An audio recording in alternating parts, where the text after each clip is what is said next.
I am the Tofu Golem. Please enjoy the video. You start by confirming what is already installed. Open command prompt and run Java version and JavaC version to get exact numbers. Once done, decide which JDK build you want, Oracle versus OpenJDK or a vendor binary, and download the Windows x64 installer. exe. Make sure to note the intended install path, for example C, /program files /java /JDK17. Later steps rely on this location, so be precise. Otherwise, you may update environment variables to the wrong folder.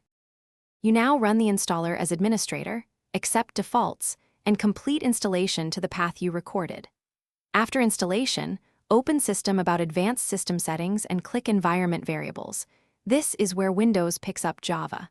Create or update Java Home to the new install folder, and then edit the user and system path to prepend %Java Home %bin so the new Java and JavaC come first.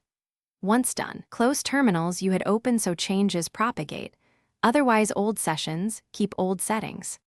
You finish by opening a brand new command prompt and running Java version and JavaC version to verify the update. If you see the wrong version, make sure old JDK bin paths were removed from path and that %Java Home %bin is first. Run where Java to see every Java. exe on your path.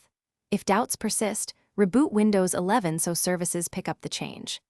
A key troubleshooting tip: if tools still point to an old runtime, remove duplicate Java executables and keep only the desired JDK in path. Thanks for watching. Consider subscribing if we helped you today.